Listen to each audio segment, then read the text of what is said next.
Hai guys, welcome back to my YouTube channel dan selamat datang di tema 2 Collaboration Learning. Yo, ya.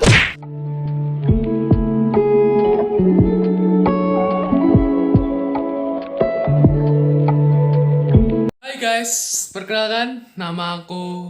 Tapi sebenarnya kalian juga udah kenal sih, karena di tema 1 kemarin kan kita juga udah buat video. Tapi nggak apa, buat kalian yang barusan nonton video kita hari ini, kenalin, nama aku Renaldo Siarsito dari kelas 12 IPS 2. Dan masih dengan orang yang sama, aku akan ditemanin oleh Nathan dan juga Rico. Halo, nama saya Rico Febrian Nalendra Putra dari kelas 12 IPS 1, nomor presensi 21. Saya dan Nathan dan Ray tentunya akan berbincang-bincang untuk membahas vlog tema 2 ini. Halo, aku Nathan dari kelas 12 IPS 1 dari absen 18. Nah teman-teman, di video kali ini saya akan membahas bersama teman-teman mengenai CL tema 2. Nah, untuk lebih lanjutnya mari kita bersama-sama menyaksikan video sebagai berikut. Halo Nathan, halo Rico, apa kabar? Semoga baik-baik aja ya di Solo sana. Aku baik kok Ray di sini. Puji Tuhan, aku sehat-sehat saja. Lah kamu gimana di MTC? Pasti sehat-sehat aja kan? Jaga kesehatan bro di masa PPKM. Puji Tuhan Ray, kabarku baik. Nah, kabar kamu sendiri gimana? Baik atau enggak? Puji Tuhan deh kalau kondisi kalian tuh baik-baik saja. Nah, karena kita tuh sekarang kan lagi collab vlog ini secara virtual. Nggak jadi satu gitu kan, Nathan dan Rico dari Solo, aku dari Matese.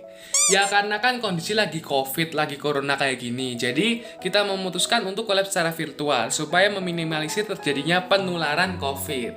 Tapi kalian tuh pernah ngerasa nggak sih kok tiba-tiba tanpa ada angin, tanpa ada hujan, ada satu virus bernama corona gitu datang ke kehidupan kita tanpa menyapa kan, tanpa perlu ketok pintu dulu, tok tok tok, halo aku corona, aku mau masuk ya. Nggak ada tuh kayak gitu, langsung tiba-tiba aja muncul di muka bumi ini gitu. Kaya, miskin, tua, muda, sama saja. Tak terkecuali para tenaga medis. Para dokter juga tidak mengira bahwa ada virus yang mematikan seperti ini. Para tenaga medis menyalurkan pikiran dan tenaganya untuk berjuang di garis depan. Pekerjaan seorang dokter merupakan panggilan hidup yang diberikan Tuhan untuk kita. Nah, jadi pekerja ini merupakan ciri hakiki dari kita manusia. Karena kita sebagai manusia diciptakan oleh Tuhan, yaitu memiliki sebuah ciri. Nah, salah satunya adalah pekerjaan. Nah, dengan pekerjaan ini, kita itu dapat memenuhi kebutuhan hidup kita dan juga dapat memenuhi kebutuhan keluarga kita. Dengan pekerjaan ini juga, kita akan merasa berharga di tengah keluarga kita. Karena kita dapat bangga akan diri kita bisa menyenangkan hati orang tua dan juga dapat memenuhi kebutuhan orang tua kita. Dan juga hidup kita sendiri, maknanya kita pun dapat mandiri. Dan dengan kerja ini, kita dapat mengerti bahwa pekerja tidak hanya untuk mencari nafkah untuk sendiri ataupun keluarga, melainkan bekerja ini memiliki makna yang lebih penting, yaitu untuk melaksanakan titah Tuhan. Karena Tuhan menciptakan kita untuk mengelola bumi ini dengan segala isinya. Tuhan pada hari pertama hingga sampai pada hari ke-6, dengan kita bekerja, kita juga dapat membantu orang lain juga. Maka dari itu, bekerja sangatlah penting dalam kehidupan kita dan menjadi ciri khusus dalam kehidupan kita. Terus nih ya, kalian pernah punya pikiran gak sih kalau kan ini virus corona ini datang secara tiba-tiba, bus datang kan ke bumi. Nah terus itu kan kita nggak punya obat, nggak punya vaksin kan sebelumnya di tahun 2020. Sekarang 2021 itu vaksin udah tersebar di mana-mana. Bahkan Indonesia tuh udah hampir separuhnya divaksin. Nah itu kalian pernah punya pikiran kayak gitu gak sih? Jadi ini merupakan salah satu bentuk adaptasi dengan cepat Ray. Karena para tenaga ahli paramedis dan juga para dokter, penelitian dan ilmuwan dapat bekerja sama dan dapat beradaptasi dalam dunia pandemi sekarang ini dengan sangat maju dan sangat cepat, sehingga dapat menciptakan sebuah vaksin. Vaksin ini digunakan untuk menjaga daya tahan tubuh kita dan mencegah virus corona masuk dalam tubuh kita.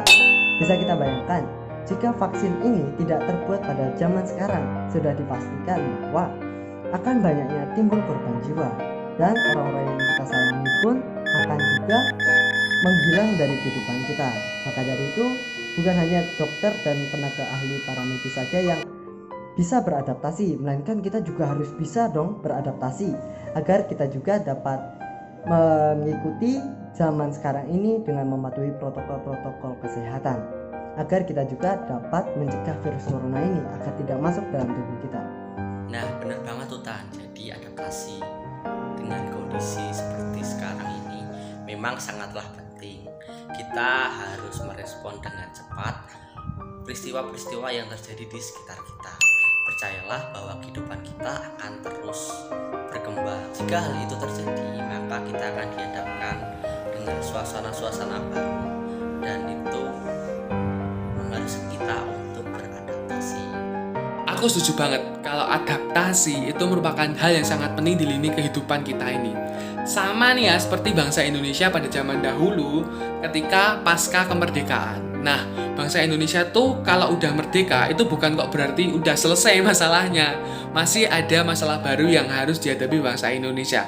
Salah satunya harus bisa beradaptasi dengan kondisi yang ada pada masa itu. Literally, bangsa Indonesia tuh kan ibaratnya kayak anak baru lahir gitu ya, kayak baru umur setahun 2 tahun gitu, baru bisa merangkak, baru bisa berjalan. Nah itu kan harus beradaptasi gitu dengan kondisi baru.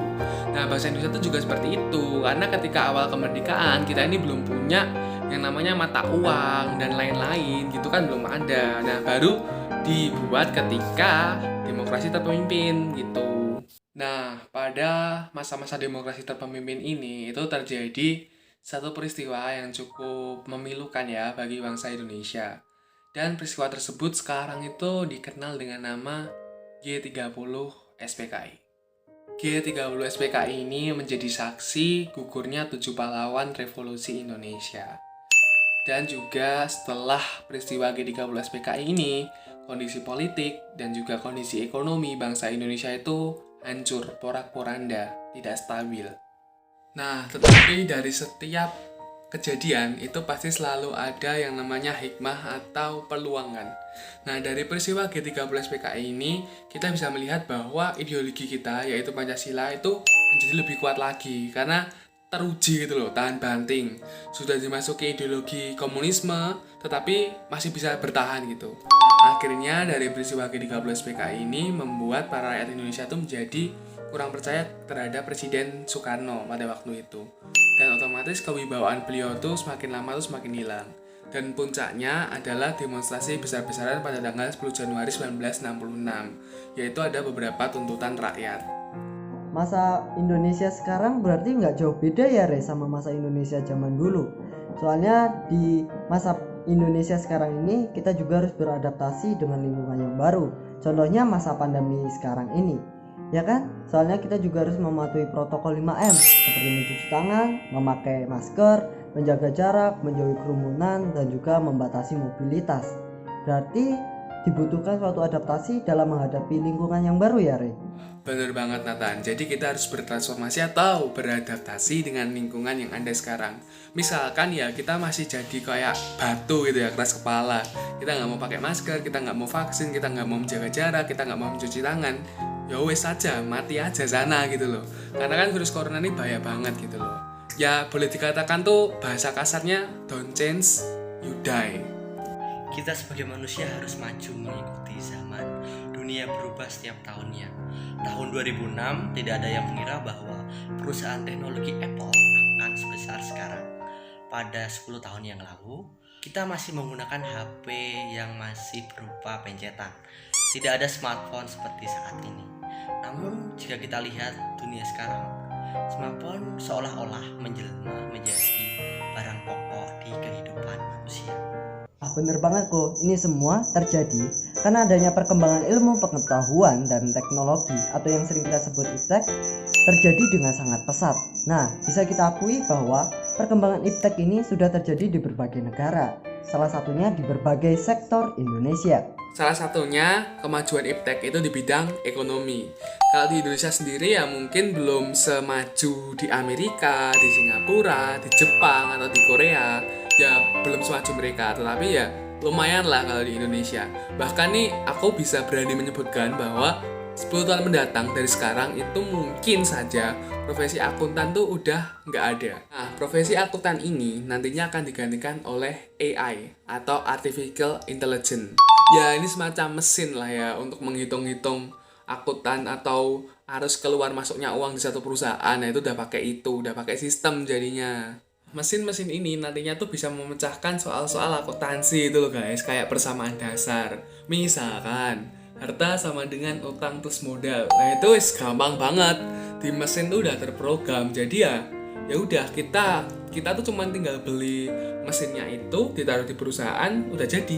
Nggak perlu pakai akuntan. Nah, bener banget Rey. Jadi iptek hadir di tengah-tengah hidup kita ini itu juga memberikan dampak positif. Contohnya saja adanya smartphone dan juga jaringan.